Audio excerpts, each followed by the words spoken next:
Hola, hola, hola, hola, hola. ¿Cómo andan? ¿Estamos despiertos? Yo... más o menos. Bueno, bienvenidos. Gracias por venir. Me llamo Gustavo Sorondo. Me conocen como Puki. Ese es mi nombre de persona seria. Ingeniero Gustavo María Sorondo. Me pueden encontrar en Twitter o en LinkedIn. Y bueno, y trabajo como CTO en Cinta Infinita, junto con Alan, que está ahora en el equipo de Bug Bounty, en el Space de Bug Bounty, y con Nahuel. Y hoy vamos a estar hablando de algo que se llama Race Conditions. Antes, quiero hacer un pequeño agradecimiento. Ayer, mientras estaba preparando la charla, me di cuenta que era mi Ecoparty número 15, lo cual me hace sentir muy viejo, pero mal. Y bueno, y esa de ahí, que fue en 2013, fue mi hace 11 años, la primera vez que estuve como speaker en Ecoparty. Así que gracias a Ecoparty y gracias al equipo de Cyberfinance por seguir invitándome, sobre todo. Y bueno, esto es nuestra casa y cada vez que venimos es como, qué lindo Traeco de nuevo. Así que muchas gracias. Bien, hoy vamos a estar hablando de una cosa que se llama Race Conditions. ¿Quién sabe qué es una Race Condition? Bien, estamos en mitad y mitad. Excelente. Bueno, los que saben seguramente se van a llevar algo y los que no van a aprender una cosa muy linda que está pasando y que está afectando hoy en día muy fuerte. Bien, Race Conditions 101. Una race condition o condición de carrera en español es un fallo que produce un resultado inesperado cuando la duración de determinadas acciones en un sistema impactan sobre otras. O sea, estamos hablando de vulnerabilidades relacionadas a las duraciones de los procesos. Como ejemplo, se puede tomar el de una aplicación multihilo cuyas acciones son realizadas sobre los mismos datos. O sea, tenemos varios hilos trabajando sobre los mismos datos. Y algo que me interesa sacar de acá, esto es de la guía de OWASP, que dice, las condiciones de carrera por su propia naturaleza son muy complicadas de analizar. Entonces, tomen esto. Por otro lado, CWE, que es el Common Weakness Enumeration, habla de Race Conditions, como dice, el producto contiene una secuencia de código que puede correr concurrentemente con otro código, y esa secuencia requiere acceso temporal exclusivo a un recurso compartido. Pero existe una ventana de tiempo en la cual el recurso compartido puede ser modificado por otra secuencia de código que opera en ese mismo tiempo. O sea, básicamente es lo mismo, pero lo que me interesa sacar de acá es que CWE, o sea, Mitre, pone las race conditions como un research gap.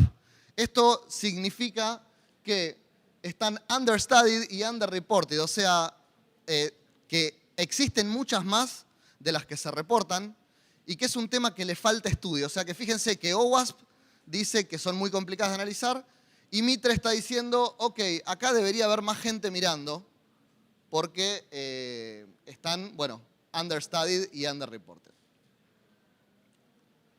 En resumen, y para terminar, no, mentira, múltiples procesos, múltiples recursos, una ventana pequeña de tiempo y lo que llamamos operaciones no atómicas. Es decir, puede romperse en el medio si un recurso se mete con algo. En la teoría tenemos dos tipos de race conditions, que son la que llamamos TOC-TOW, que es time of check, time of use, que básicamente es una vulnerabilidad en el espacio que hay entre que yo chequeo un valor y que lo voy a usar. Supongamos digo, si tal valor es mayor que 0, hago tal cosa. Bueno, en ese tiempo entre las dos acciones, si el valor cambió y yo voy y sigo haciendo la acción, estoy cayendo en una vulnerabilidad. Y después están las de read, modify, write. Cuando lean de race conditions, porque ahora se van a ir a su casa y todos van a estudiar race conditions, van a ver que hay muchas en sistemas operativos y en file systems. Esto viene de hace tiempo, o sea, hace mucho. El exploiting usa mucho race conditions y sobre todo las de read, modify, write. Es cuando leo un valor, lo modifico y luego lo escribo. Y sobre todo porque en los sistemas operativos hay mucha concurrencia y mucha cosa muy rápida. Vamos a ver que la velocidad acá tiene mucho que ver. Bien, primeros contactos con esto. En el año 2010, yo trabajaba en otra consultora y nos llamó un cliente que tenía un gran problema, que era que uno de sus clientes lo había llamado y le había dicho que un usuario de finanzas, esta era una empresa multinacional con facturación muy grande, se había logueado con su usuario y contraseña a ver las facturas de la empresa, había puesto su usuario y su contraseña y cuando ingresó estaba viendo el panel de otro usuario, de otra empresa. Pero no hizo ningún hack, nada. Era un tipo de finanzas que dijo, hey, yo puse mi usuario y mi contraseña y cuando entré estaba viendo todas las facturas de otra compañía. Entonces levantaron el teléfono, se armó un lío bárbaro y empezamos a ver qué podía haber pasado, porque fue casi forensic, decir, ok, pásenme los logs, veamos qué. Y lo que encontramos esa vez fue que en el mismo instante en el que el usuario se había logueado, había habido otro login y que el timestamp era exactamente igual en los logs, lo cual es algo rarísimo. O sea, fue así al milisegundo. Y dijimos, ¿podrá ser que hayan entrado los dos a la vez y se chocaron las sesiones o algo y hubo algún cruce raro? Dijimos, bueno, vamos a probarlo. Entonces nos sentamos por teléfono cada uno en una oficina y estábamos y decíamos, bueno, yo me pongo mi usuario y contraseña, vos ponés el tuyo, a la cuenta de 3 damos enter. Y lo hicimos 5 veces y nos sentimos unos boludos porque era, che, ¿qué trabajamos en seguridad, ¿qué estamos haciendo? Y dijimos, bueno, un par más y cortamos. Y a la sexta me dice, me saltó un error. Y le digo, yo estoy logueado como vos. O sea, encontramos a mano, fíjense que tampoco era que se requería demasiada sincronización, una race condition que en ese momento no lo tomamos como race condition porque fue como, bueno, hay un problema de concurrencia. Pero viendo hacia atrás, era esto. Después, año 2015, con un personaje que se llama Nahuel Grisolía, que está ahí atrás, todos mírenlo, ahí sacando foto, ahí está, con ese señor. Estábamos testeando una app de casino que básicamente lo que hacía era, había un montón de juegos que eran de terceros y esta app vos tenías un saldo y era saldo de real, o sea, era una casa de apuestas. Y vos podías decir, bueno, tengo mis 5.000 pesos, voy a jugar a la ruleta. Entonces te ibas al jueguito de ruleta, eso por API pasaba la plata a ese jueguito, jugabas y después las ganancias decías devolverlas al sistema y te volvías y tenías tu pool de plata que ibas jugando a distintas cosas. Bueno, estábamos arrancando el testing y tiramos, no sé si una Kunetics o algo de eso que decís, bueno, a ver si salta algo. Y cuando volvimos teníamos más plata de la que teníamos antes, pero no había ningún finding. O sea, estaba limpio, decía vulnerabilidades encontradas 0, y cuando mirábamos teníamos un montón de plata. Y dijimos, no sé qué hizo esto, ¿cómo vamos a entender qué corno pasó? Bueno, buscando, dijimos, acá hay algo de concurrencia de nuevo, y encontramos este mail, es de Nahuel, el 11 de mayo de 2015, que me lo manda y me manda el Python que habíamos logrado hacer, que duplicaba plata. Lo que hacíamos era lográbamos mandar a 2 juegos al mismo tiempo y con un truquito ahí en el medio después lográbamos cobrar los 2 y duplicábamos. Entonces cada llamada de este Python duplicaba la plata que tenías en cuenta. Era hermoso, fue como, ok, doble. Y bueno, y van a ver que esto fue hace ya 8 años y los casos que vamos a ver hoy, que son recontractuales, son lo mismo, básicamente. Entonces, nos pasa esto, cada vez vemos más aplicaciones vulnerables a race conditions. Y en el último año, por ejemplo, de testing, hablando pura y exclusivamente de fintech, que es lo que estamos acá charlando, billeteras electrónicas, billeteras de cripto, cualquier sistema donde trabaje con un saldo y tenga múltiples acciones para hacer con ese saldo, estamos encontrando que hay cosas. Acá veo caras de gente que ha sufrido nuestras race conditions, así que nada, pueden dar fe de que están. Algunas posibles razones de esto, de por qué se ve más ahora y no antes, si es una cosa más vieja que la computación, sobre todo por la alta distribución de los sistemas hoy. Antes trabajábamos con lenguajes que eran monolíticos, donde por propiedad, o sea, por ejemplo, PHP, que es un lenguaje ultra utilizado, no tiene capacidad de hacer multithreading. O sea, no es una plataforma multihilos.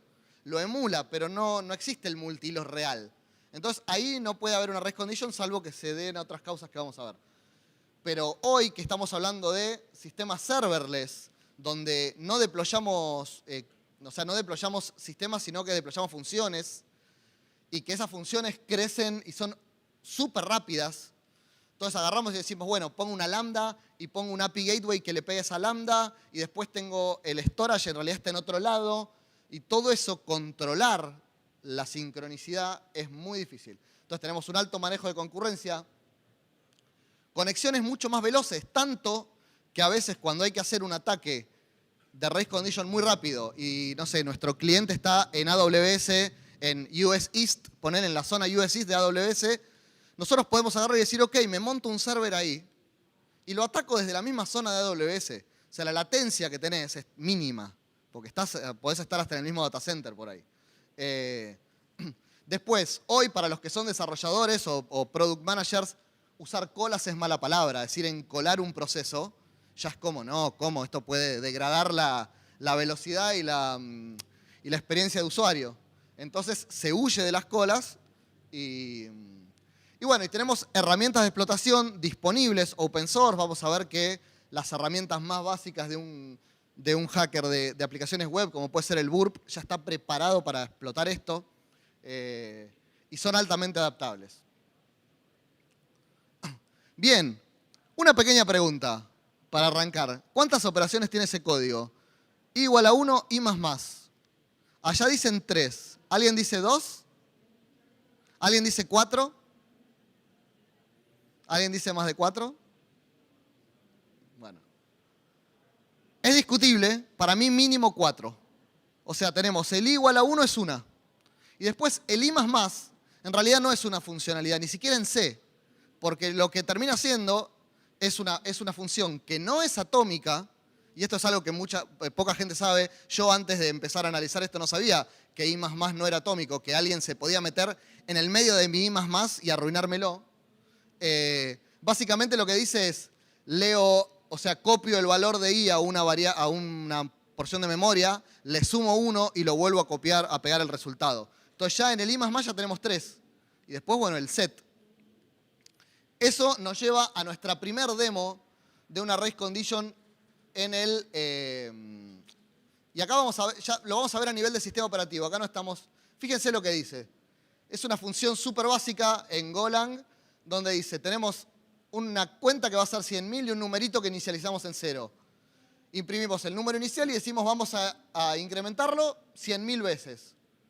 Acá lo que hacemos es generar 100.000 threads que llamen a esta función, sumar 1. Y la función sumar 1 toma un puntero a esa variable y le hace el más más.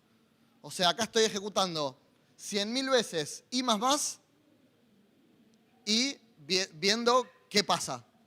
Entonces vamos a ver esta pequeña demo. A ver si agrando un poquito más.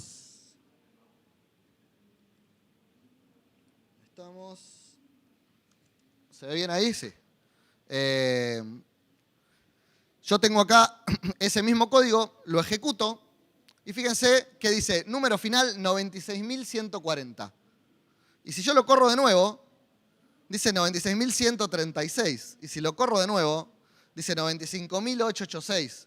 O sea, fíjense que acá hay una variación más o menos de un 5% que no están, o sea, que están chocando en el mismo procesador. O sea, porque ¿esto qué pasa? Los I más más siempre tendrían que incrementar 1. Pero como dijimos, es un read, modify, write. Entonces, si el read se hace los dos al mismo tiempo, los dos levantan el número 3, los dos threads escriben 4 y después vuelven a escribir 4 los dos. Y no llega a 5, sino que se quedó en 4. Porque hubo dos procesos que chocaron, se hicieron al mismo tiempo y nada. La cuenta no da nunca. No hay forma de que yo ejecute esto y me dé más de 90. Nunca logré que me dé más de 97. Así que ese es un ejemplo de una race condition muy simple en esto que les decía. Creer que lo que parece atómico es atómico. Entonces, muchas veces no hay que decir, ah, no, pero esto está haciendo esta funcionalidad. Vamos a ver, y ahora después con las charlas nuevas que salieron, que les voy a contar, como que lo atómico desaparece. Estamos entrando en un mundo donde lo que parece atómico ya pocas veces lo es. Bien, algunos ejemplos reales. Acá vamos a meternos un poquito en lo que es Bug Bounty. Esto es la Hacktivity de HackerOne. Para los que no saben, HackerOne es una plataforma de Bug Bounty donde se pueden cargar vulnerabilidades. Y hay en total más o menos 1000 reportes públicos en esta Hacktivity de race conditions de algún tipo. Entonces está como para mirarlo. Hay algunos súper interesantes. Yo les traigo este, que es distinto. Fíjense, es un bug que pagó $15.250 hace 6 años. O sea que es bastante viejo esto. En Shopify. Y fíjense que lo que dice, el bug funciona si le pegamos al endpoint de validación de email con un mail de que soy el dueño, pero al mismo tiempo lo cambio al mail de la víctima. Entonces está diciendo, la validación de mail choca con el cambio de mail. Entonces, dice, me encanta que dice, puede que tome un par de intentos, pero eventualmente tu mail va a ser cambiado y estar validado, aunque no lo tengas. ¿Por qué? Porque lo que hace la de validación pone un flag y el otro cambia el mail. Y si se hacen al mismo tiempo, se pone el flag y se cambia el mail a uno que no es tuyo. Y fíjense en el punto 7 dice, ok, acá está lo tricky. Dice, el cambio de email toma entre 1100 y 2500 milisegundos. O sea, acá ya lo estaba midiendo. Y dijo, ok, si tiramos en el medio de ese tiempo, el ataque funciona. Entonces, bueno, está súper interesante. Bien, escenarios típicos de ataque.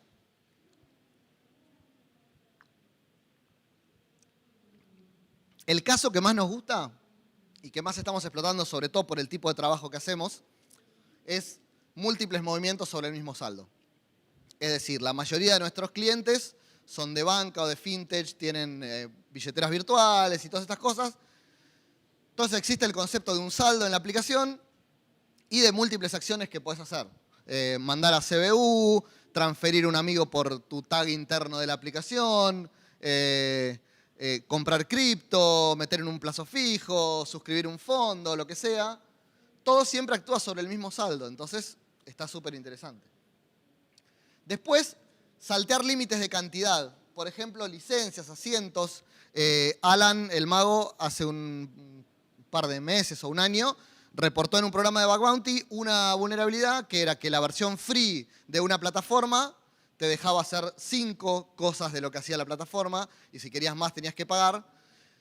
Y bueno, cada vez que vos creabas se fijaba en el contador cuántos tenías. Ahora, si hacías una race condition y creabas todas muy rápido, podías crear 100 y todas cuando miraban decían, ah, creó una nomás. Tiene una creada, entonces, y se creaban todas. Bueno, ese es un tipo de ataque. Y después, lo que es fuerza bruta en entornos donde existen protecciones.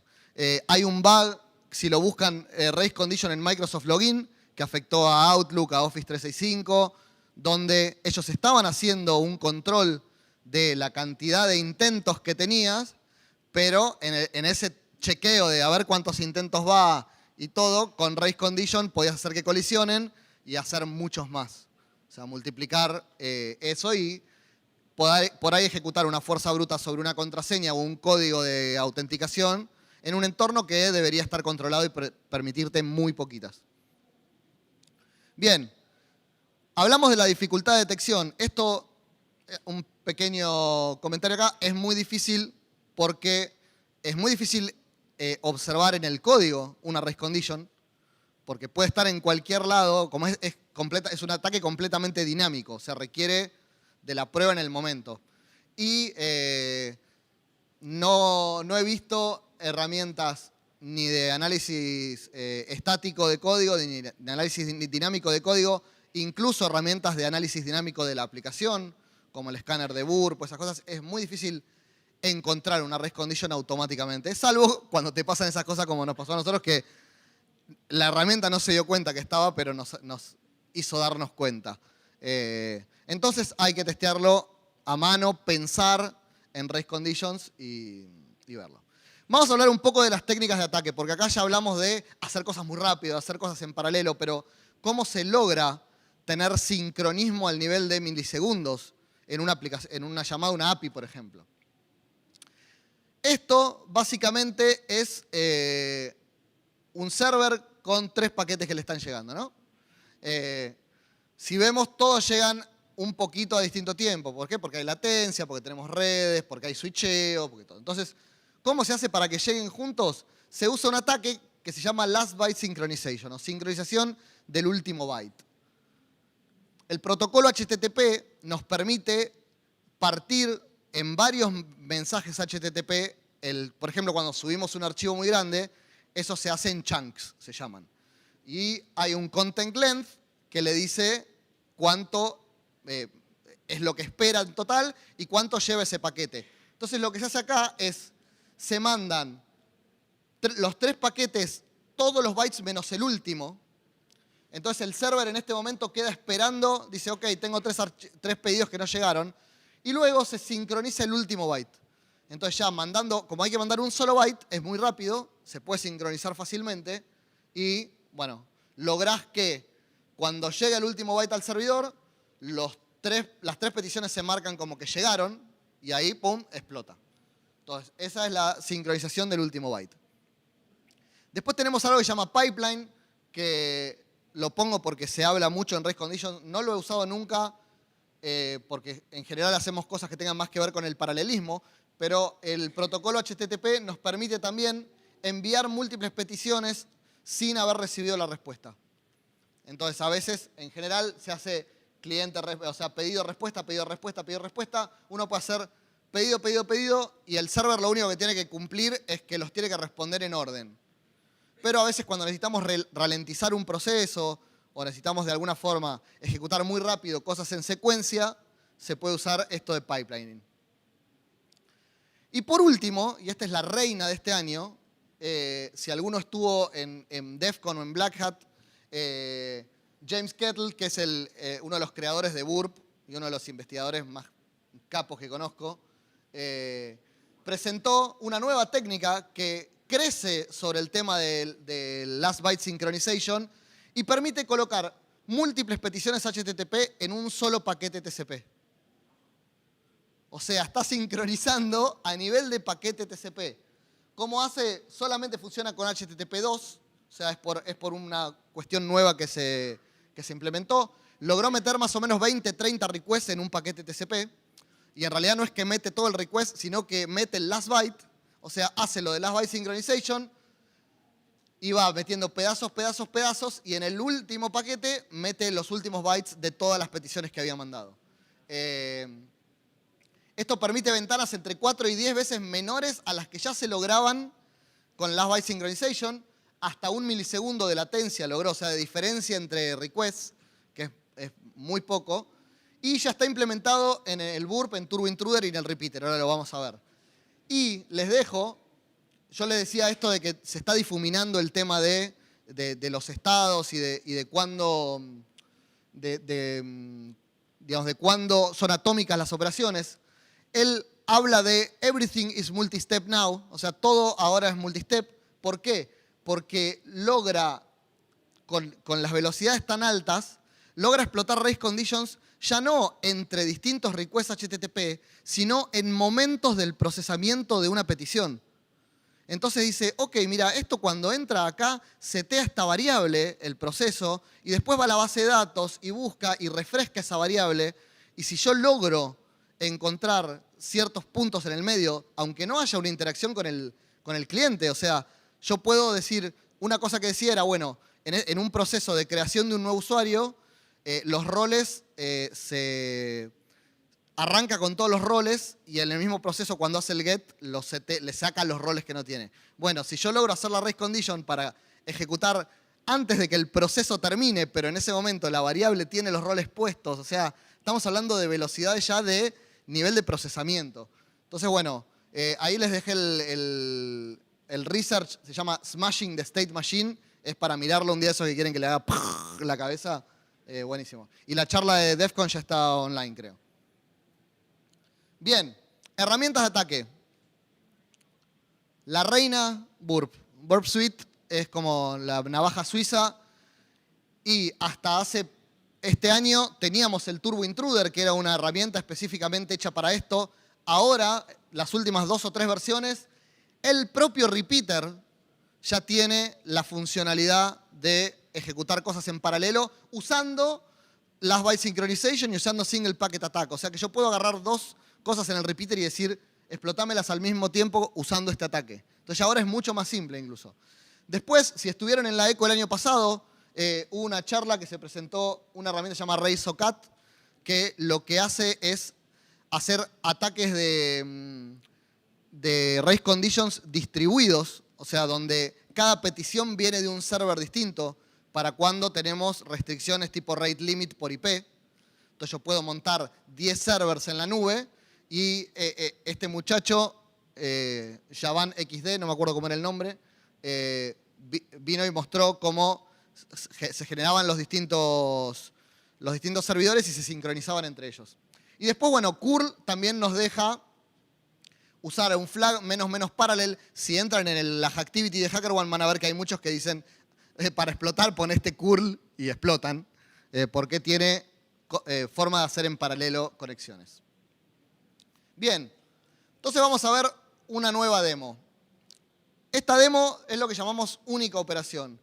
Son casos, estas demos las hice yo claramente, por eso son tan feas, pero intentamos emular casos que nos hayan pasado con clientes reales. Entonces, en este caso vamos a ver una compra de una entrada, donde tenemos una función que es comprar y dice, si el contador de entradas es menor o igual a 0, no hay más entradas. Y si no, espera 1 milisegundo, que es un tiempo normal que puede tardar, y dice, compró una entrada. Y después tenemos una recargar, que es cuando se acabaron las entradas, suma 5, o sea, lo pone de nuevo en 5. Entonces vamos a ver,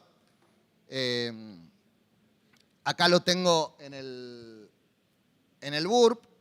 Si yo le doy comprar, en este caso dice usted compró un badge para EcoParty 2023, suertudo, quedan 3, quedan 2, queda 1, quedan 0 y no quedan más badges. A partir de acá uno no debería poder comprar porque no quedan más. Entonces voy a recargar, listo, fueron a buscar más badges, solo consiguieron 5 y ahora la variable tiene 5 de nuevo, entonces puedo volver a ir. Este es un caso como el que les contaba recién de bypassear una limitante. Entonces vamos a usar el Turbo Intruder. Esto es una extensión que se agrega desde las extensiones de Burp, pero está también para la versión gratuita, así que no es una extensión pro. Y acá básicamente lo que dice es, bueno, con este request que tengo acá, que es bien simple, voy a hacer 100 conexiones en paralelo, o sea, el máximo 100 conexiones concurrentes, y le digo, para ir de 1 a 100, encolá ese request.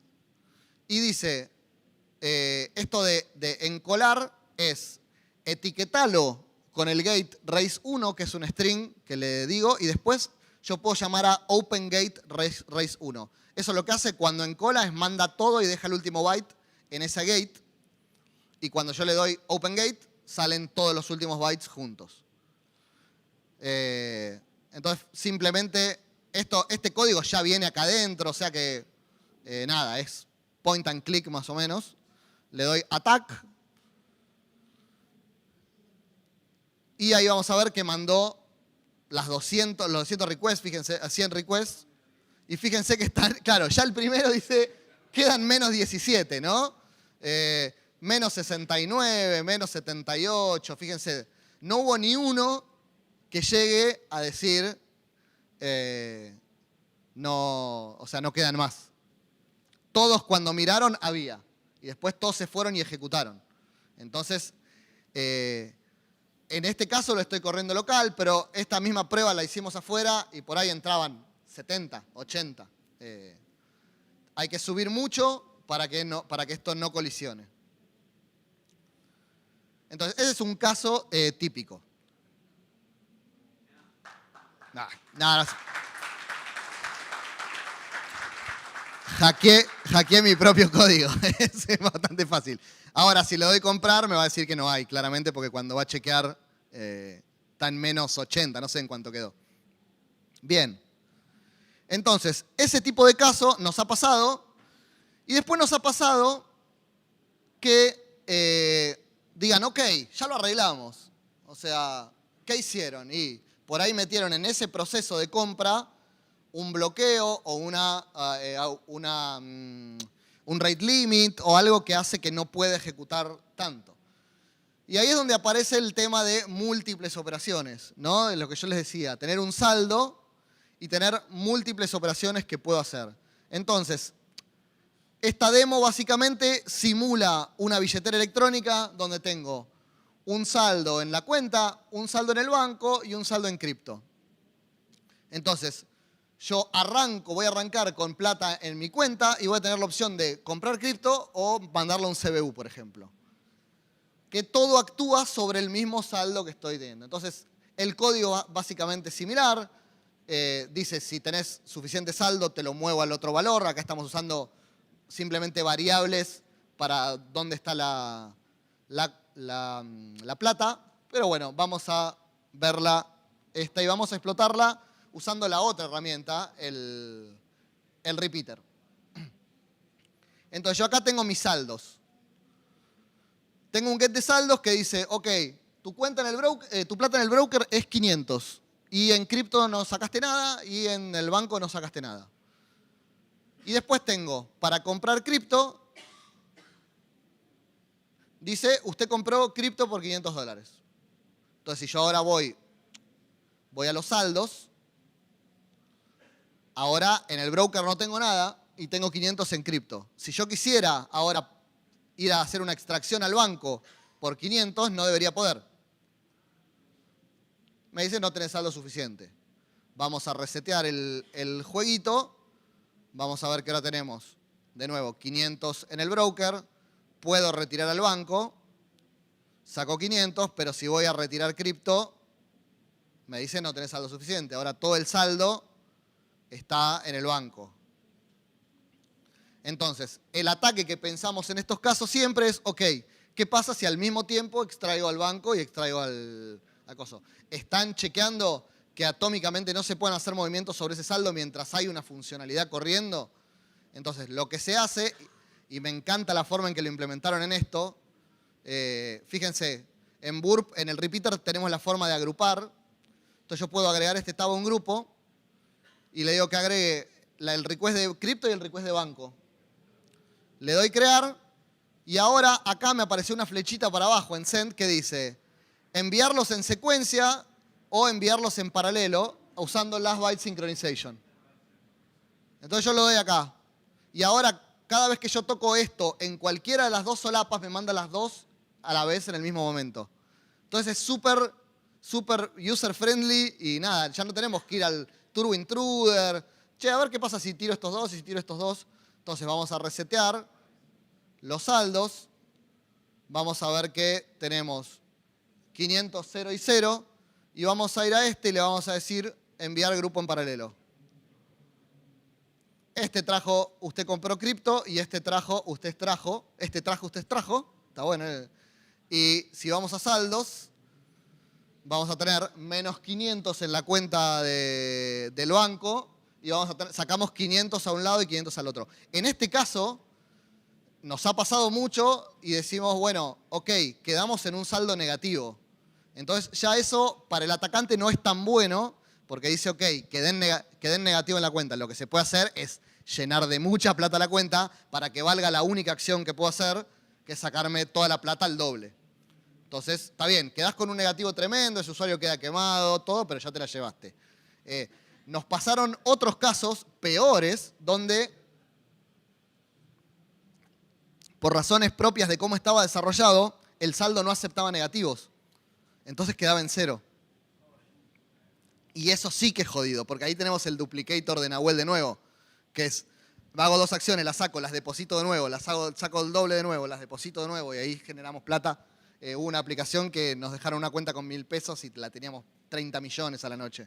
Era como, ok, bueno, toma, vean cómo hacen. Porque lo complicado de estos casos es que inventás plata. A ver, nosotros siempre hablamos de que finalmente una billetera electrónica, en la mayoría de los casos decimos que es un proyecto de cierre de universidad, donde tenés una base de datos con saldos. Finalmente se mueven saldos entre lo hay, más chequeos, menos chequeos, pero la plata real solamente está reflejada si esos saldos son consistentes. Si alguien se mete en esa base, después no cierran los arqueos y toda la bola, pero inventaste plata. Así que, bueno, ese sería el caso 3. Bueno, ¿cómo nos protegemos de esto? Básicamente, todos los que han desarrollado alguna vez o han aprendido sobre funcionalidad y multithreading, existen los mutex, los locks o los semáforos, que dicen, ok, yo soy un proceso que estoy trabajando con esta variable, estos datos, le aviso a los otros procesos que no me lo toquen mientras estoy ejecutando cosas. Entonces, cada lenguaje que soporta multihilos en general tiene su implementación de mutex. En Golang es la clase sync.mutex, en Python threading.lock, y si van a Java tiene la de Java, y si van a distintos otros lenguajes.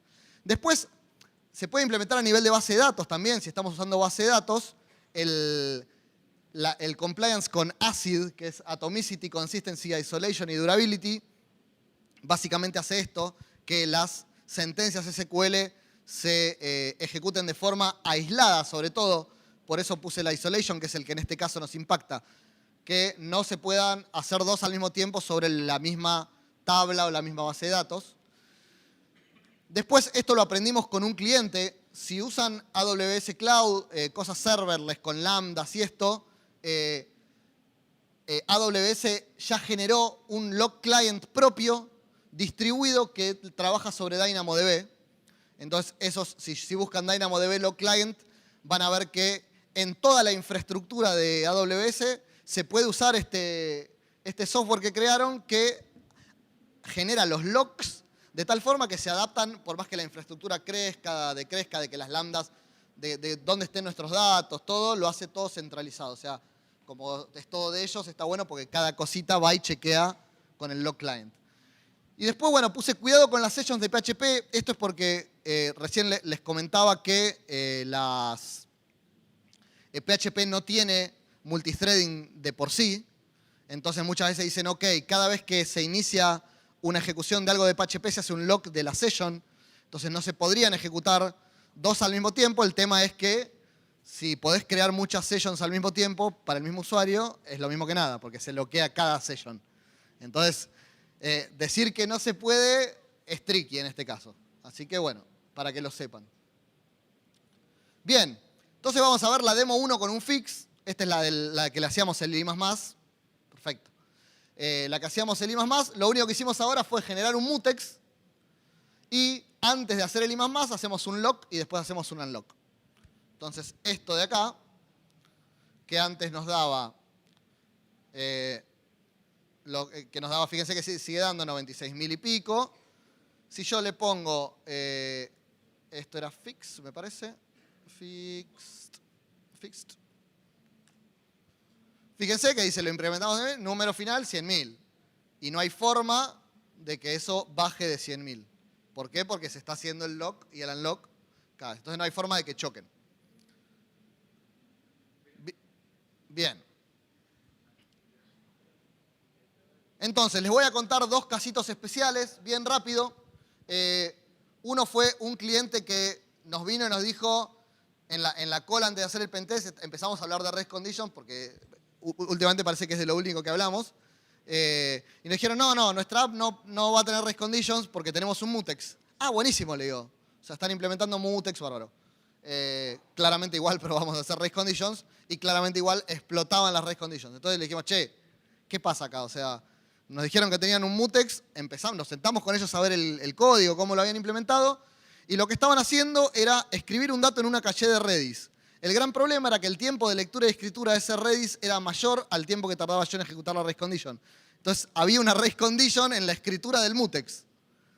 Entonces, a tener en cuenta, por más que lo implementemos, testearlo, ver que no se puede explotar realmente. Y después tuvimos otro caso con una billetera de cripto donde se utilizaba un tercero como broker para hacer las transacciones en blockchain y lo que ellos hacían era le mandaban el request, che, moveme esta plata de esta wallet a esta wallet. Y le decían, moveme X cantidad de este asset a esta wallet. Lo que nos pasaba es que veíamos que explotaba la race condition. Podíamos mandar, por ejemplo, si teníamos, no sé, 500 USDC de saldo. Le decíamos, ok, haceme 3 transacciones de 500. Salían las 3, en el panel de la herramienta de nuestro cliente yo veía las 3, pero en la blockchain me llegaba una nada más. Entonces dije, ok, buenísimo, sé que está explotando porque está llegando, pero no estoy viendo la plata. Nos pusimos a ver por qué era eso y era que cada vez que llegaba el primer request hacía la transacción y el segundo y el tercero los tomaba como idempotentes. O sea, decía, esta transacción ya la hice. ¿Por qué? Porque tenía un chequeo de idempotencia que tomaba 3 valores. La wallet de destino, el monto y el asset que estaba transfiriendo. Entonces, ¿a quién se le ocurre cómo se hackea esto? ¿Quién dijo? Ahí va, cambiás cualquiera de las 3. O sea, podíamos hacer 3 al mismo tiempo de cambiar el monto, poníamos 0,01, le cambiamos lo que sea y entraba, o cambiar la wallet de destino, o sea, hacer la race condition a 2 wallets distintas sobre el mismo saldo. Entonces, bueno, un casito interesante que nos costó un poco más también. Bueno, finalmente, si son recomendaciones, si son pentesters, red teamers, piensen en race conditions. O sea, cada vez que vean algo, ¿dónde puede haber una race condition acá? Y si son desarrolladores, product owners, están del otro lado, piensen en race conditions. Es esto. Y testear, ¿no? Eat, sleep, test, repeat. O sea, hay que siempre probar, probar, probar. Decís, bueno, acá puede explotar, no puede explotar, pero siempre hay que intentarlo. Después, ¿dónde practicar? Con ejemplos mucho más lindos que los míos. Portswigger Academy de la gente de Burp es espectacular. Tiene toda una categoría en su escuela de Web Security sobre race conditions, donde hay de estos casos y de muchos más. Y después está OWASP UShop, que es una herramienta de OWASP, que es una aplicación, que es como un local para comprar cosas, una tienda. Hay una funcionalidad de likes que te dice solamente le podés dar like una vez a un producto. Bueno, esa tiene una race condition como la primera que les mostré, donde podés ejecutar muchos likes si querés. Así que de mi lado eso es todo. Muchas gracias.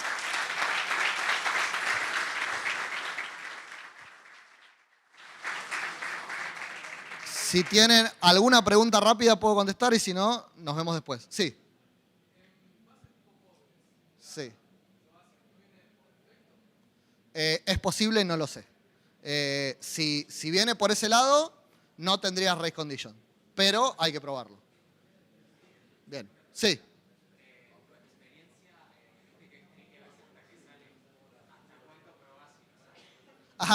Buena pregunta. ¿Hasta dónde probar si ves que no sale? Y probar. A ver, es posible que no salga, pero por lo menos 10, 15, 20 veces. Si vos crees que puede haber una race condition ahí, probá. Hasta que estés conforme de decir, ok, no la pude explotar intentando mucho. Bien, bueno, cualquier cosa nos vemos afuera. Muchas gracias.